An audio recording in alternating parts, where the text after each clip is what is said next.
Hello and welcome to the Power Grid. It's the Footballguys daily fantasy show. It's week 6. I'm your host, Austin Lee, and I'm joined as always by Ryan Hester, Devin Knotts, Jeff Pasquino, and John Lee. Let's dive into it. We've got 4 teams on bye we're not going to talk about. We're not going to talk about Thursday Night Football. We're not going to talk about Monday Night Football. And, of course, Sunday Night Football is mostly a FanDuel thing because DraftKings does not have it on their main slate. Let's talk about Vegas. That's usually where we start to get a taste for what's going on in the week. I'm going to go to you, John Lee, first, as always, because you do our Tuesday Vegas value chart article. Tell me, what is Vegas telling you this week? Like last week, we've got some really high totals this week.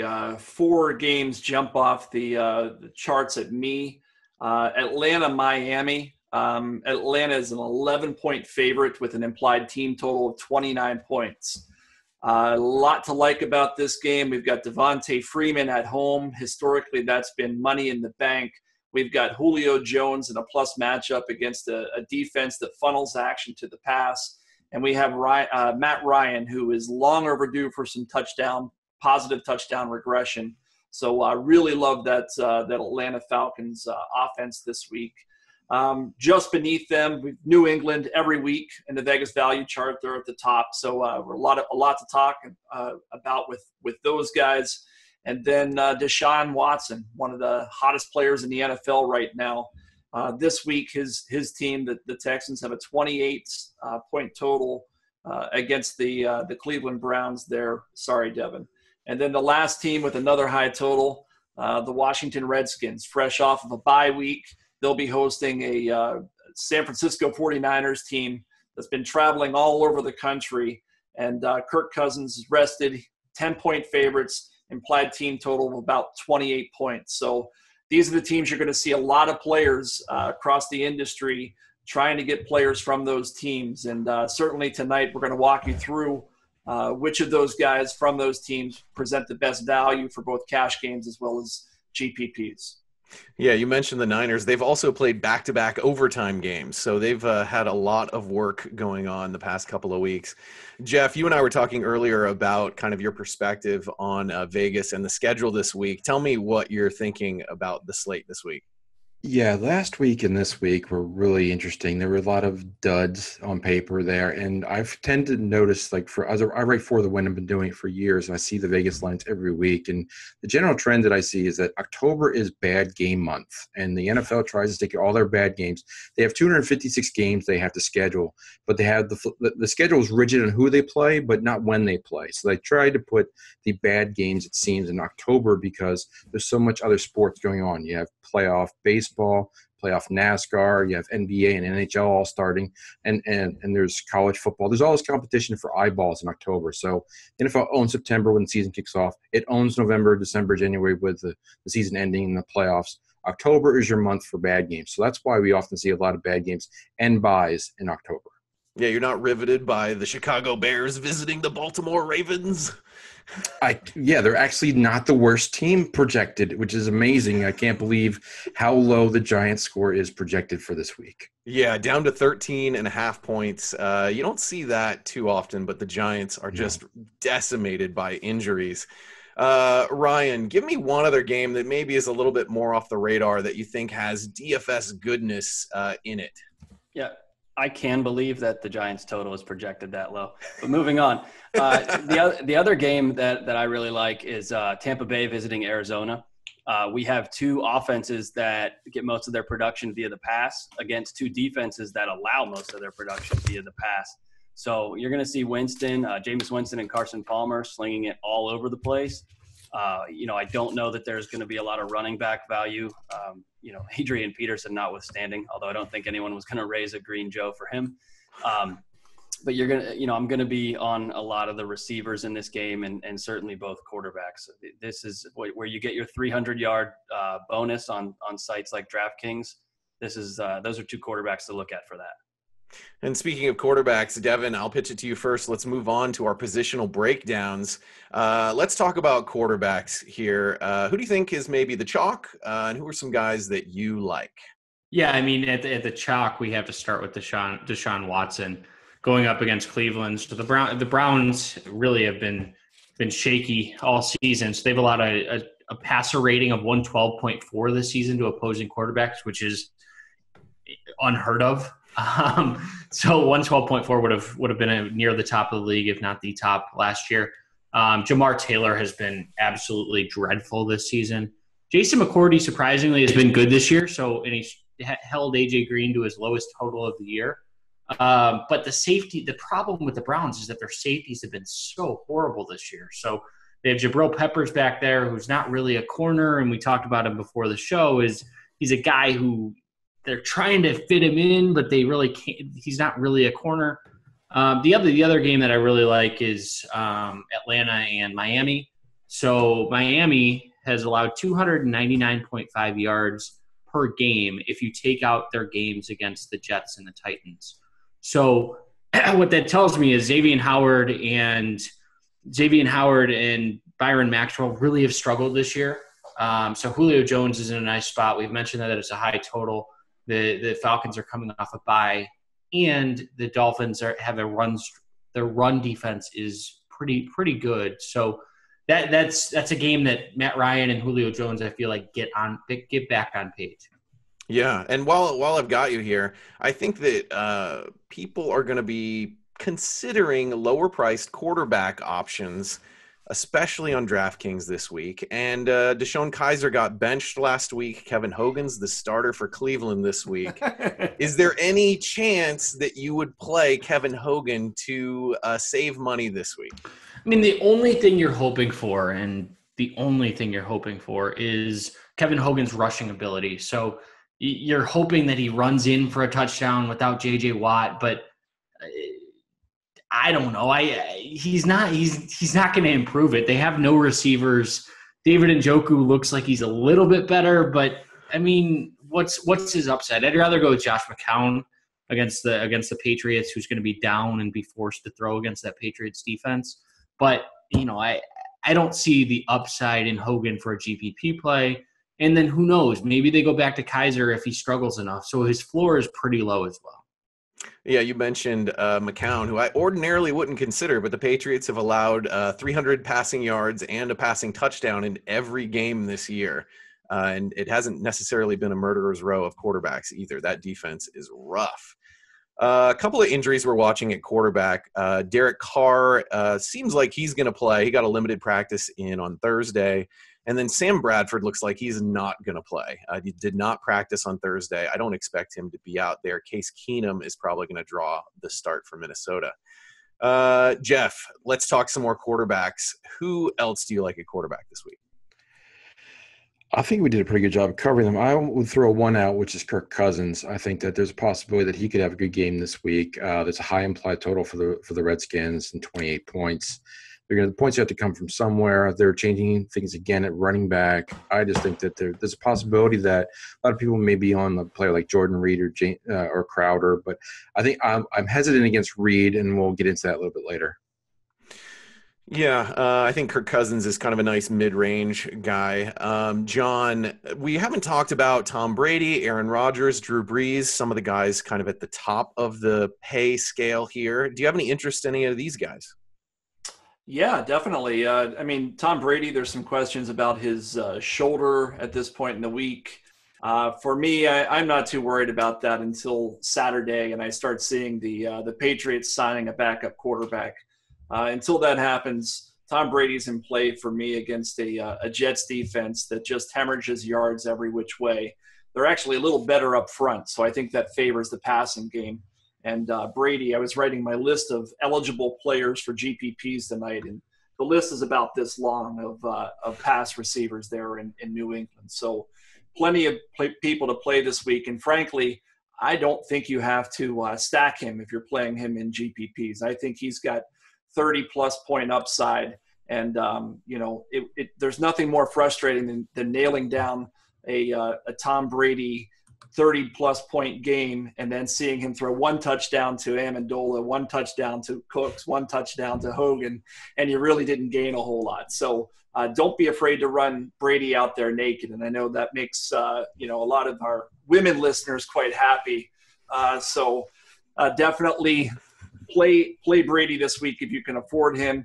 The one guy, though, so Breeze is in a very similar boat. I won't go into all the reasons why I like him, except to say he's coming off of a long week, and he's Drew Brees at home.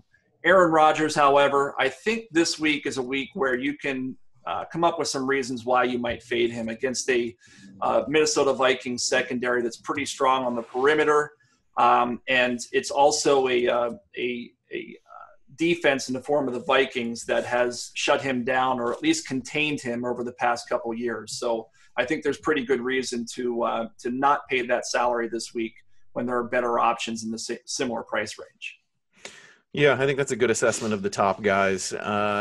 Let's pitch this over to you, Ryan. You mentioned Carson Palmer and Jameis Winston in the open. Tell me about these guys. Are you considering either of these guys for cash? Which one do you like more? What do you see in that game?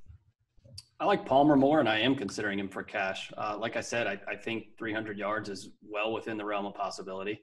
I think a couple touchdowns are within the realm of possibility as well. So especially on sites like DraftKings or Fantasy Draft where you do get that bonus, it certainly helps. It's almost another touchdown. Tampa, like I said earlier, it's a funnel defense, and all Arizona does is pass. That's all they can do, and they're getting healthier. John Brown came back last week and had a nice game. He played more than the other non-Larry Fitzgerald receivers, so he adds another weapon in another dimension. So I think Palmer is a reasonable play at his price. It's a little scary after getting burned by him last week, but the matchup would seem right. Devin, you held up your red black eye Joe for Palmer. It's nothing against Palmer. I just prefer Winston on the other side. So besides Patrick Peterson, this Cardinals defense, we saw how poor they played last week, allowing Nelson Aguilar and Torrey Smith to catch long touchdowns. I think we'll get into stacks at the end of the show, but Winston and Deshaun Jackson are one of my favorite stacks this week. Yeah, that's one of the stacks I had on my list as well, not with Evans because of that Peterson matchup. Let's see. Let's see Black Eyed Joe's here. Anyone considering Brian Hoyer in GPPs this week? He's coming off a really big game, but we have all these concerns about, kind of San Francisco being worn down. I see Devin no, Jeff no. All right, we see a lot of no's. Let's not worry about that. What about Trevor Siemian on Sunday Night Football on FanDuel going up against the Giants? Rogers Cromartie has been suspended. We got John as the lone green Black Eyed Joe. Talk to me about Trevor Siemian as a GPP play on FanDuel. Well, number one, I would love to do this on DraftKings. Curse you, DraftKings, for not having Sunday Night Football as part of the main slate, because there, Trevor Siemian is 5,500, and I would be so much more comfortable paying it on DraftKings than I am on FanDuel, where the separation between top and bottom quarterback is so much less.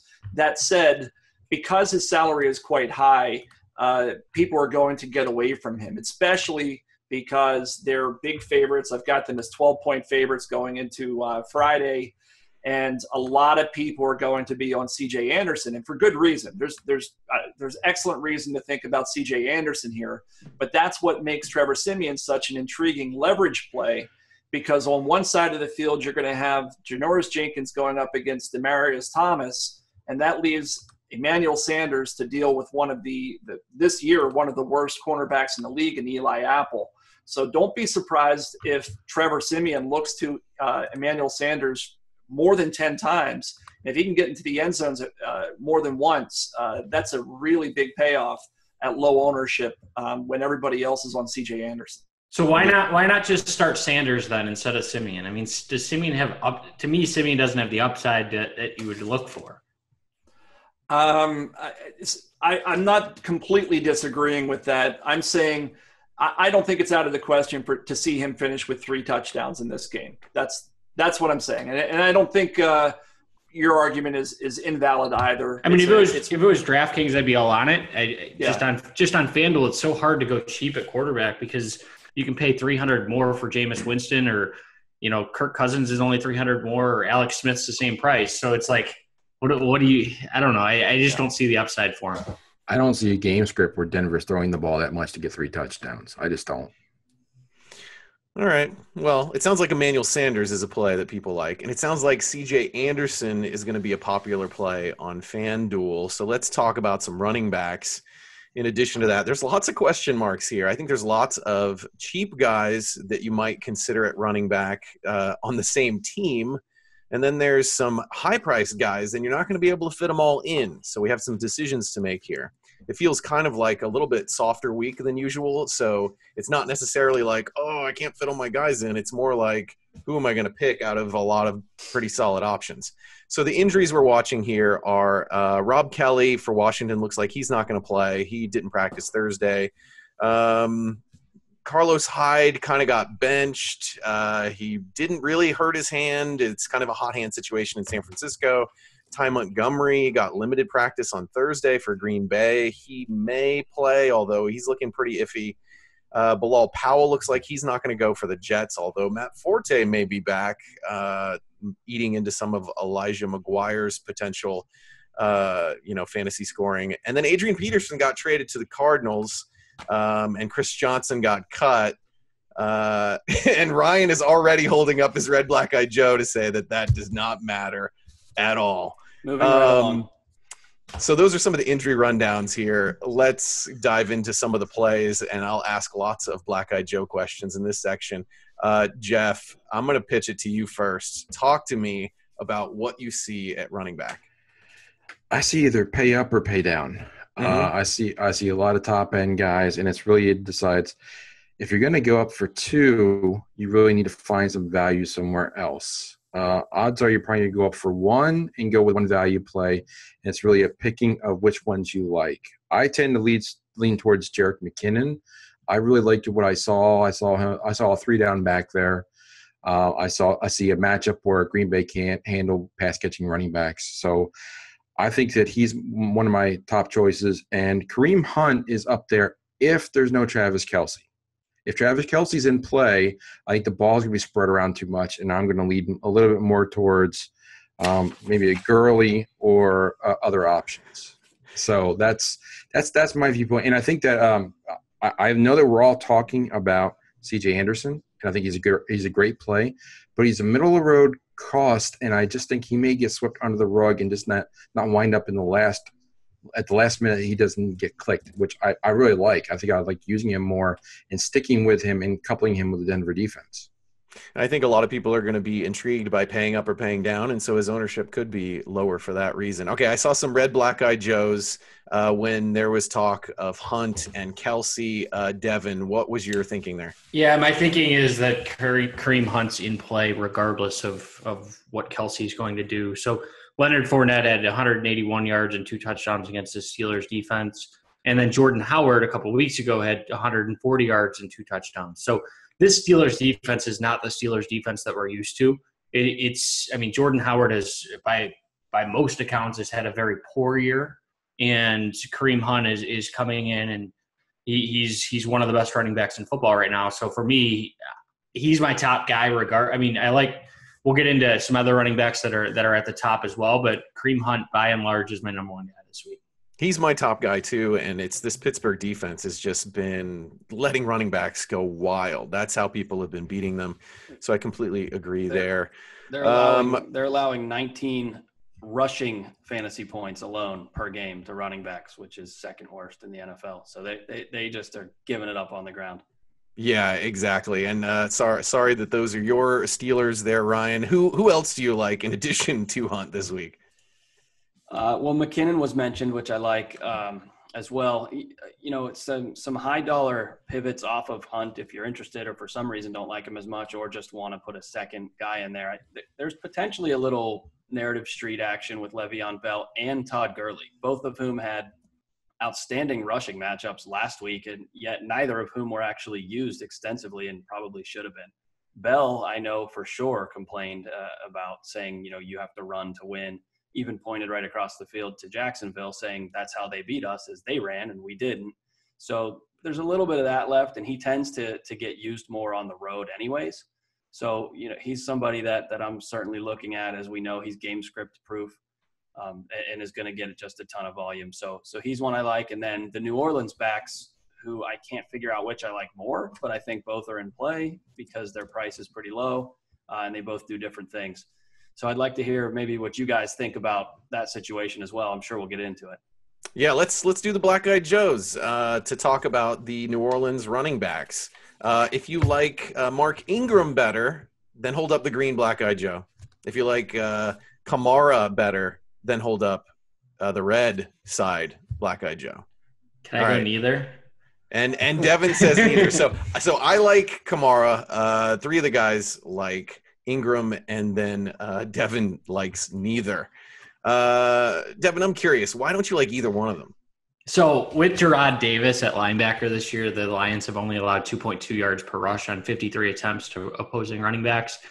This is a tough defense and a tough matchup for the Saints. I think that they primarily go through the air, and we could see some value through some passing to those running backs, but maybe on DraftKings, but on FanDuel, there's no way I'm starting either running back. Yeah, and so that supports sort of my argument for Kamara here on DraftKings because I think that the passing is going to be more effective to the running backs than the rushing. Now, both of them are catching passes, but I think Kamara is getting a little bit more action in the passing game. John, tell me about why you like Mark Ingram. I like Ingram because I think he's the guy that they're going to he's going to get the high value carries inside the red zone. And I actually do agree with Devin at some level. This is not a perfect matchup. These guys, the Lions are fifth DVOA against the rush, only allowing 3.3 yards per carry this season. A lot of reasons not to want to go against them, except for I'm looking at New Orleans team total here. It's 28 points. And they're 5-point favorites. So if they jump out to an early lead, you got to think that they're going to feed the ball to Mark Ingram in the second half. With regards to Kamara, the reason that I'm going to fade him to some degree this week, I think he's going to be way overowned given the type of play that I expect from him this week. He's been getting plenty of action out of the backfield, as you guys had pointed out. But let's not forget Willie Snead is the type of receiver that runs out of the slot who gets a lot of short passes. And this is something this team has lacked up to this point in the season. And I think that Snead is going to steal away some of the looks that Kamara was previously getting on third downs. And I think that there are going to be a lot of people who are upset on Monday morning that they bought into the Alvin Kamara hype this week. And I think that Kamara is going to see some pretty heavy ownership. I think Snead's going to be eased in a little bit. I think that your theory may play out down the line. I'm not quite as worried about it this week. Let's talk about some other running back matchups, though, here. I think some people are going to be trying to make a decision between the Washington Redskins running backs here. So I want to do a Black Eyed Joe on this one as well. If you like Chris Thompson more than Samaje Perine, then hold up green. If you like Perine, go red. All right, so we got some. So wait a minute. Most people are on Perine here. Most people are on Perine. Okay. Depends on the site too. Oh, the site. Okay. Well, Ryan, talk to me about that. Well, FanDuel Perine would be better because it's not full PPR, and he's also priced lower, I believe, relative to the other running backs. I think I looked today; he's priced at RB 45 on FanDuel among Sunday only running backs. So usually that's a place where you don't need the money, but I did make a lineup with him in it, and boy, you'll like the other 8 slots if you go ahead and do that. So in that regard, I like him, and the game script certainly favors him too. Yeah, I think the pricing favors Thompson on DK and favors Perine on FanDuel. I can see that. Yeah, he's way cheaper on FanDuel than Thompson is. Devin, do you have one more running back you want to talk about? Yeah, I think Leonard Fournette, after his last game, 181 yards and 2 touchdowns, has to be mentioned. So over his last 2 games, he's averaging 26 carries per game, and this Rams defense has really struggled against the run. They're 27th in the NFL so far this year, and they've played the Colts, Redskins, 49ers, and Seahawks and Cowboys. So only the Cowboys really tell me that they have a great rushing offense. And to be 27th just says that this run defense is not very good. So Fournette should see a lot of carries this week, and is a nice option. Yeah, that's one of the worst run defenses in the league, so that's a great matchup. Let's talk about wide receivers again. It was a big injury week, so I'll hit some of the highlights here. We've got Devontae Parker of the Dolphins did not practice on Thursday. It does not look like he's going to go. Stephon Diggs didn't practice on Thursday. That could open up more opportunities for Adam Thielen. And the Giants lost everybody. Like, the whole team just is gone. Not that it mattered a whole lot. Mohamed Sanu didn't practice Thursday. A few other smaller receivers here. We'll get into it as we cover some of these guys. John Lee, tell me about the receivers you like this week. This week, it's almost the polar opposite of last week. Last week, I wanted some very expensive running backs in my lineups, and I think this week I'm going to try to save at the running back position because there are a couple running backs, we've talked about them, who Kareem Hunt, Le'Veon Bell, Leonard Fournette, they're all in decent situations, but I could make an argument for each of them potentially not having the type of game that we want to have, especially in cash games. So I think this week what I'm doing is spending up at the wide receiver position because there's some guys who are in great positions. DeAndre Hopkins against Cleveland continues to get pounded with the ball by Deshaun Watson. I think he's in a perfect situation to stay hot. Antonio Brown, he's extremely expensive, but he's going up against Terrence Mitchell on the majority of his routes this week. And Terrence Mitchell has been probably statistically the worst cornerback in the league. And then the last high expensive guy who I think is definitely in play is a long overdue Julio Jones, who's been targeted 30 times this year and still has not found pay dirt. I would make an argument for any of these guys in your lineups. And ultimately, I think you have to decide which of those three guys that I really like. And while I've got the stage, I'll drop down one and I'll say that probably my favorite overall receiver this week is Adam Thielen. I think that he's in a perfect position this week. He's going up against a cornerback there in Green Bay who has allowed every single target into his coverage this year to be caught. He's been targeted every 3.9 coverage snaps. It's an absolutely crazy statistic. In this case, Adam Thielen, in terms of top 12 receivers and targets, he's one of only two receivers who has not yet gotten into the end zone. The other one I think will come up here in a bit, that being Pierre Garçon. I love getting guys whose price is depressed because they haven't yet found the end zone and snagging them before they do. And Ryan, you do your trend spotting piece that's both on the DFS side and on the season-long side. And I think you mentioned Pierre Garçon's touchdown regression this week in your article. Is he a guy you're looking at in DFS? He is. I mean, especially in cash, he's not a huge touchdown scorer as we discussed before the show, but he is a hugely targeted receiver. So that's always a nice asset in a cash game.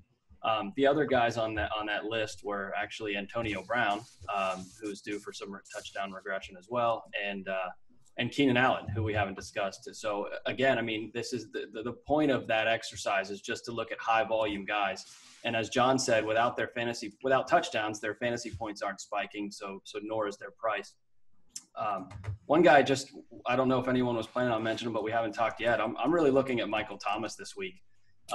He's a little lower than those super high end guys. So if you did want to go up a little bit at running back and not have to use two value plays, you could save a little money from the high-end guys and go with Michael Thomas with the high team total in New Orleans. Yeah, and I like that call there. Devin, tell me about some guys you like or some cheaper options than some of these higher-priced guys.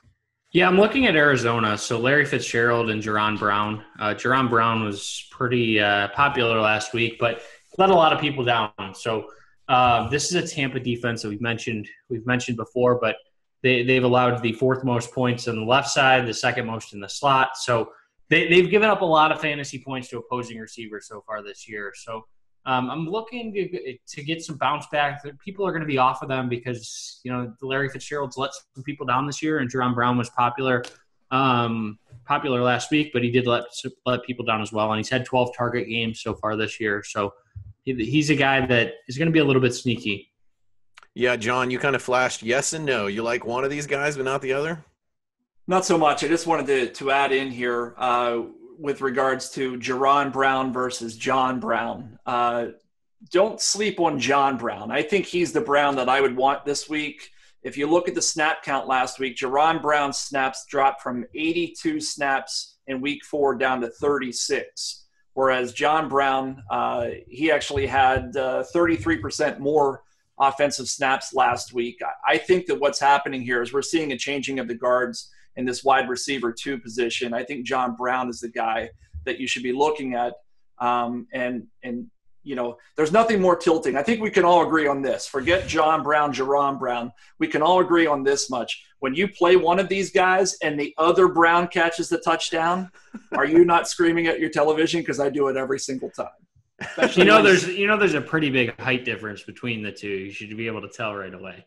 Well, but I saw last week CBS flashed across the bottom, Jay Brown touchdown, and you didn't know who it was. Watch the games.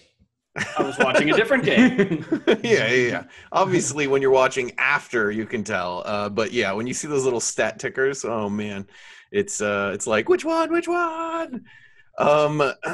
Jeff, do you have any interest in these Oakland receivers just because they're so freaking cheap?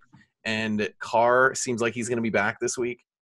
Because Carr is back, yes, but I think it's certainly in the GPP category. I wouldn't go cash for certain. The one guy I'm looking at on the flip side, I'm looking more of the flip side. You know, game script. Who can they run it back and do a game stack with?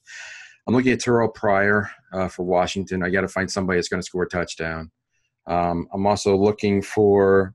We mentioned Pierre Garçon, but I'm going a little bit off the board. I was looking for a value play, and if Stephon Diggs is out, there's a player that was suspended for 4 weeks. Yeah, thank you, John. And unless you stayed up late, you don't even know he's probably still in the league. He played Monday night. He had 32 snaps for the Vikings. Go ahead and flash the Reds. I'll just throw Cam Newton right back at you from a few weeks ago.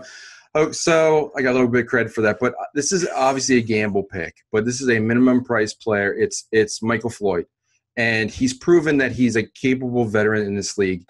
He could wind up being in that Diggs spot and produce something in a cash or GPP environment. Obviously not a lock and load, but I think that just keep in mind if Diggs comes out as an inactive Sunday morning, just remember that name. Yeah, so, we're seeing lots of red, black-eyed Joes on this one. We're not going to dig into this too deep because we do have to move on to the tight ends. But I think you need a Cam Newton picture behind you. I do. We need some more pictures in the background here. Yeah, exactly. Okay, Ryan, he's got one more receiver. One target on 32 snaps. He was a run blocker. Yeah. Ryan. He wasn't game scripted in. His first 6 snaps were on like 3rd and 1s. He came into run block. Let me ask you something, Ryan, actually, about one last receiver on the lower end, because you're a Steelers fan. There's been a little bit of talk that Smith-Schuster is going to see more action at the expense of Martavis Bryant this week. Is Smith-Schuster a guy you would consider in GPPs?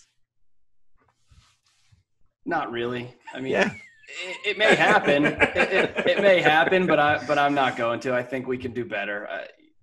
It's on an explosive offense, so there's that. But I think we can still do better. I kind of want to see it before I believe it. Yeah, I'll go to the Browns fan. Oh, go ahead.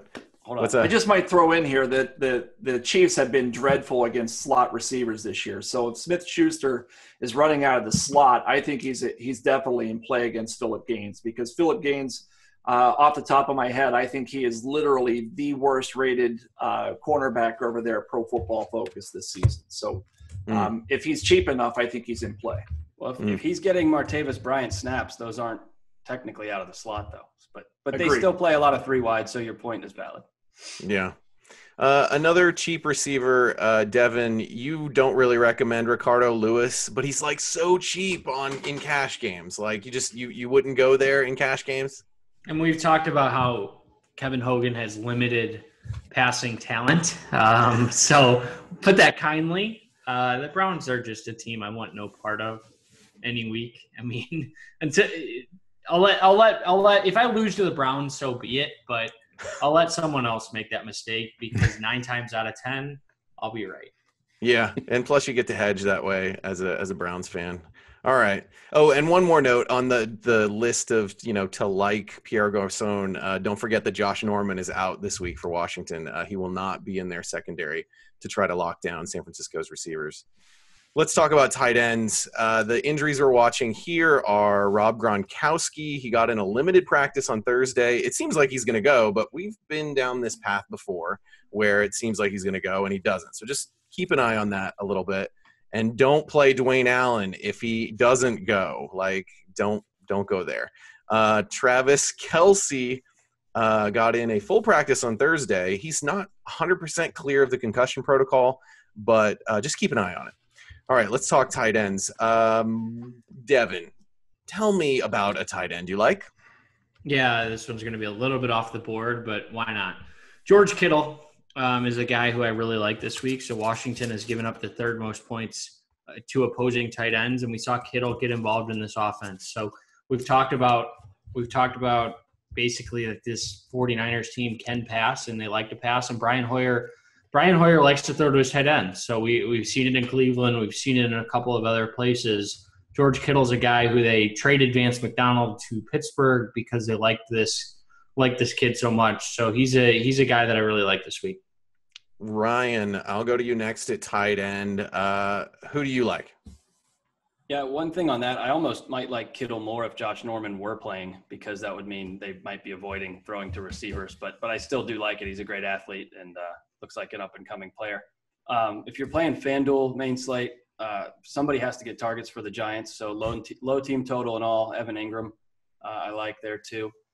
And then, the Giants are awful against tight ends. 6 touchdowns in 5 games. So a true kind of Hail Mary punt if you need it. AJ Derby got 7 targets in Denver's last game.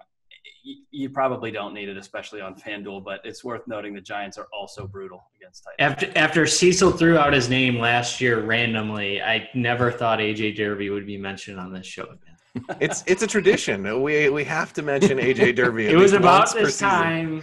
Yeah, it was around this time last year. We met our quota. Let's never talk about AJ Derby again. We shall never speak of him again. John, who do you like at tight end? I think this week at tight end on DraftKings, I'm going to save salary there again because I like these wide receivers that I talked about earlier so much. And for me, I'll be looking at 2 basically punt plays below 3,000. And the first one is, oh my goodness. The first one is Tyler Higbee. Thank you so much. Yeah. Because we did a show together last night, brother. You're reading my mind. But it's the Lee mind meld. It absolutely is. So Tyler Higbee is a guy who is becoming more ensconced in this offense, and he's only 2,500. I think he's in a great spot this week.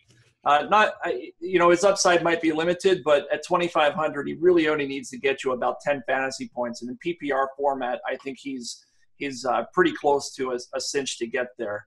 The other guy I think you can consider, maybe not for cash games, but for GPPs, I actually like Zach Miller a little bit this week against the Ravens. Last week when Mitch Trubisky made his NFL debut, he led the team in targets, which is not uncommon for these young NFL quarterbacks to look to tight ends to check down. And last week he had 7 targets, and he's actually playing a Baltimore defense that has allowed the 10th most fantasy points to the position this season. And we know they don't have any other receivers. Even today, I think Marcus Wheaton went down for at least another 6 weeks with a hamstring injury. Not good at football. So at this point, I think Zach Miller is probably the number 1 receiver there in Chicago. Yeah, not good at football. I had to steal Devin's line right there. I hate Marcus Wheaton. Exactly. John shed a little tear. It's copyrighted, so you have to pay me. But, right, yeah. We'll negotiate. The $1 in profits that we make from this show, we'll be sure to give you a cut. Jeff, let's keep talking about tight ends, and then we'll jump to defenses and kickers. What do you got at tight end? Well, as I mentioned earlier, I'm definitely high on Kelce. I think he's a great matchup this week. A name that we haven't mentioned yet that has to be mentioned is Austin Seferian-Jenkins. That's who I'm looking at a lot, especially on DraftKings. He's a very good price point, and New England can't stop anybody. Two players I want to mention to not use. I would not recommend Jordan Reed. I think the matchup is pretty bad there. San Francisco is number one defense against tight ends. I would not use Jordan Reed this week, and he'll probably break at halftime anyway. And then Kobe Fleener. I think you got to scratch him off your list if you're even looking there to try and get a piece of that game. I think that's a bad option with Snead back in play and Kamara, as we mentioned earlier. So always make sure to look for the guys who want to fade for sure. I completely agree with both of those fade recommendations. Those are good calls. Let's move on to defenses and kickers. We're going to go through this kind of fast, as usual, because we're a little tight on time. Show me a black-eyed Joe if you'd like to talk about defenses and kickers. I know Jeff's going to show me green. I know John's going to show me red. How about you other guys? You got anything you want to talk about? I'll let Jeff start, and if there's something that crosses my mind, I'll add it, like I always Sure. do. All right, Ryan. I can show red, but I'm going to jump in at some point. So Sure, yeah. The Cleveland Browns are the best defense on the board. No. Ryan, tell me what you got. The Broncos are super expensive, but I really like them. And if you're not playing, if you're DraftKings main slate, just go right down to the Ravens at home against the Bears. Yeah, I think that's the quick breakdown on defense. Denver and Baltimore, depending on which site you're playing. Jeff, you got any others or some kicker advice? For defenses, I think you can a nice pivot away from Denver is Houston, same price point. And they're playing Cleveland, so I think that's a good option. I think Atlanta and Washington and Jacksonville. Jacksonville's put up a ton of defensive points. I think those are all guys low owned. Jacksonville's going to be very low owned. That's a defense I'm really looking at. Probably my number one GPP play for defense. Kickers, story's pretty simple. There's a lot of kickers to look at, but I think you're looking at Will Lutz and Dustin Hopkins as your top two kickers this week. Same price point, $4,700. Both teams are in play to score a lot of points. I think Harrison Butker, same price point, is a great GPP pivot. It's not going to be looked at too much. And Brandon McManus for $200 more. For the Denver game, they should be coasting, and it's a great place to kick a long field goal. And watch that injury report if you're thinking like, oh, Atlanta's at home and they have the highest implied team total, because Matt Bryant hasn't practiced yet this week on Wednesday or Thursday. So don't go throwing. Yeah, Devin shed a tear, poured one out for his homie because Matt Bryant may not play this week. Let's talk stacks, guys. We'll each take a stack here. We've already mentioned a couple of stacks throughout the show. John, I'll let you kick off stacks this week. What do you got? You know, we've mentioned a couple along the way. I think Breeze and Thomas is an excellent stack, but since we've already talked about that one that we haven't discussed at all, and I think could be pretty sneaky this week, I really like what's going on in Washington. Number one, coming off of a bye week. They get back a key tackle there. Trent Williams comes back, so that's going to help the passing game. We get back Jordan Reed because, that's great because it's going to keep those safeties honest. And then Jamison Crowder. Gruden has said, we think we need to get this guy the ball more. The last time they played, he only had a single target. He's only $4,000 on DraftKings. I don't think he'll be highly owned. And I love this Kirk Cousins, Jamison Crowder stack this week for $10,800. Yeah, that's who I had paired on my list with Cousins as well. Jeff, who do you have as stacks? I think there's two I want to mention. One's a running back defense. I think Devonta Freeman's in a good spot. We haven't talked about the Atlanta running game too much. I think Atlanta defense with him, very low owned combination there. I also like the other side of the Saints game, Matthew Stafford, and I think I'm looking at Golden Tate to go with him. I think those are good options there too. And again, Stafford may be moderately owned, but I think the Golden Tate, that combination probably won't be on too many lineups. Yep, I like that pairing. Devin, who do you like to stack this week? A little bit off the board, and I thought John was going to say Terrell Pryor, and I was going to have a heart attack, but thankfully he didn't. Yeah. The one stack that I really like this week, no one's going to have it, is Derek Carr and Michael Crabtree. People are going to be scared off of Casey Hayward. But if you look at the game film last week, Casey Hayward was responsible for both of the touchdowns for the Giants. So Amari Cooper is really not involved in this offense. I mean, if you look at his stats, he's had 4 catches in the last 3 games, and the drops are back. So he led the league in drops in 2015. I believe he's second in the league in drops so far this year. It's clear that it's Crabtree's offense. So I think that's a sneaky one that a lot of people are going to be off because of the perceived Hayward matchup and then Derek Carr's injury. So I think this is a week that Carr will get back. And he said he could have played last week. He wanted to play. I think this is a good matchup for him. And as long as the quality of the air doesn't get significantly worse, that game could be an interesting shootout there in Oakland. Ryan, who do you like to stack this week? Yeah, we mentioned a lot of them already. The one kind of conventional I had written down was Palmer, John Brown, and Deshaun Jackson. Very kind of low contrarian, but high explosiveness potential there. But, going off the board a little bit, I'll kind of do the Jeff Pasquino running back defense stack here. And there's a couple of them that I like. I actually like Kareem Hunt and the Chiefs defense. We know the Steelers aren't as good on the road at home anyways. And then what if they just implode again? And the Chiefs are better at home as a defense. They've actually kind of performed well against some good on-paper offense as well at home. Second to that is Todd Gurley and the Rams. Jacksonville is coming off this high, and yeah, they crushed my favorite team, but I'm not sure they're that good. I think Gurley's going to get the ball a lot, and I think that Jacksonville could fall behind, and Blake Bortles is going to have to pass, and that's always fun to have the defense playing against that. So there's always a chance that happens, and I'd like to be on it a little bit if it does. Right. That's fair as a GPP exposure there.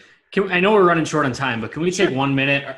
What are you guys doing with Watson and Hopkins? Do you stack them together? Is it too popular? Let me get your thoughts on that. Stack them in cash, fade them in GPPs. Yeah. That's what I'm doing. But anyone have a different thought there? I would only add that I think you can still play Deshaun Watson, at least based on Buzzard's our internal early projections in terms of ownership. Watson's only 14%. I can live with that, but DeAndre Hopkins at 30% I think is a bit too high. Yep. So I think you can go with one and not the other.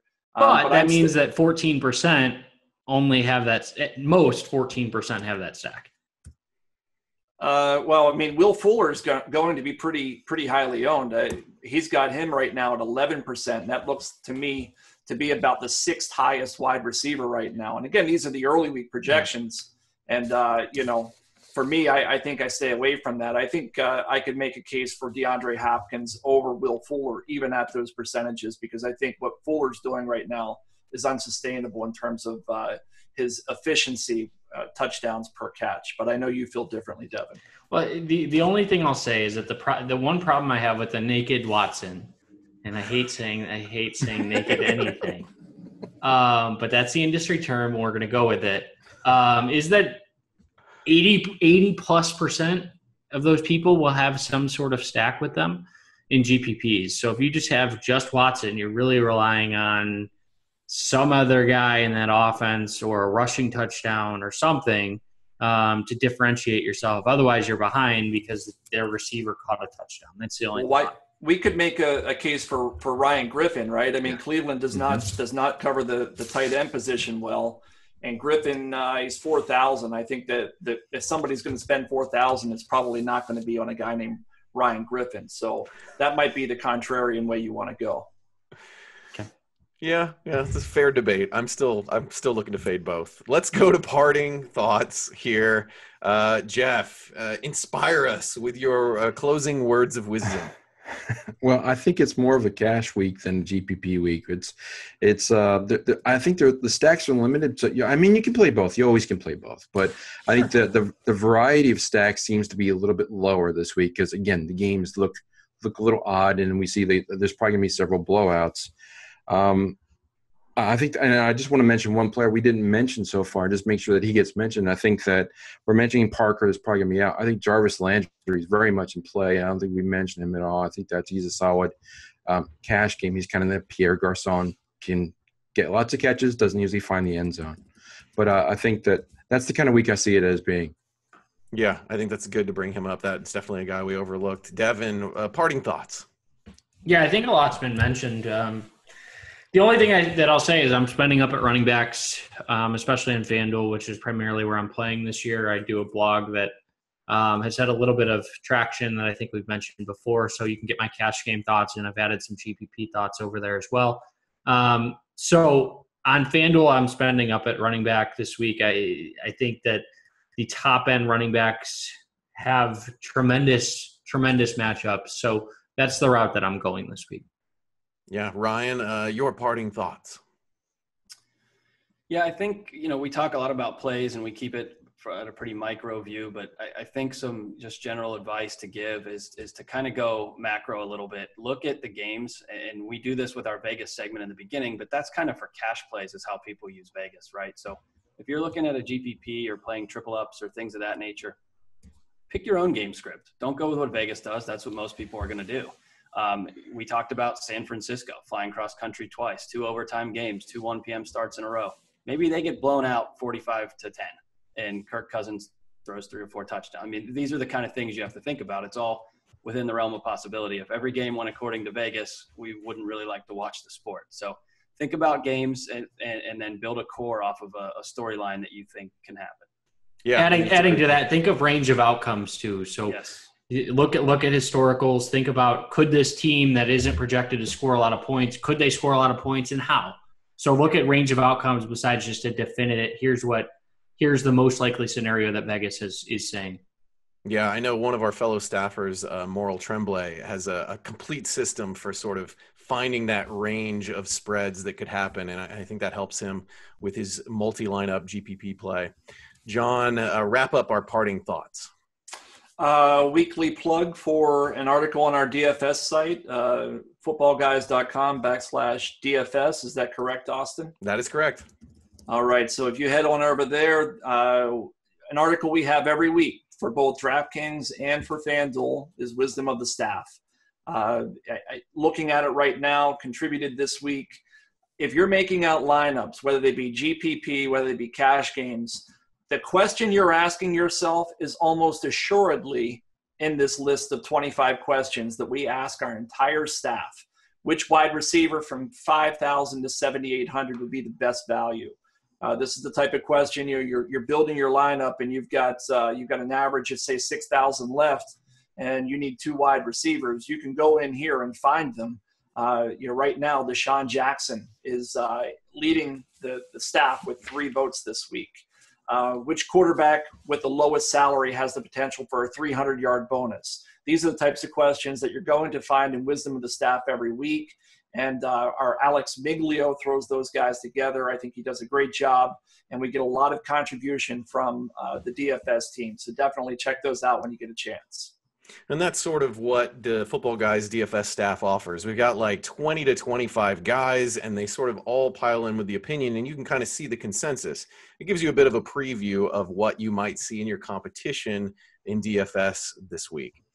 Well, that's going to do it for our show, guys. I'd love for our viewers to go over and check out our site.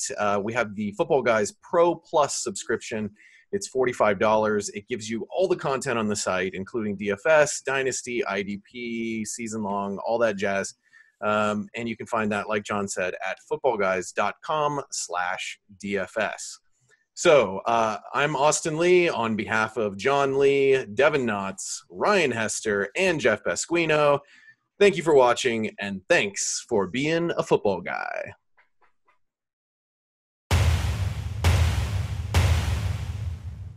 To check out all of our DFS content over at footballguys.com, click on the icon in front of Ryan's face. To subscribe to our Football Guys TV YouTube channel, be sure to click on the button on John's face. And if you'd like to see our latest video, click below me now.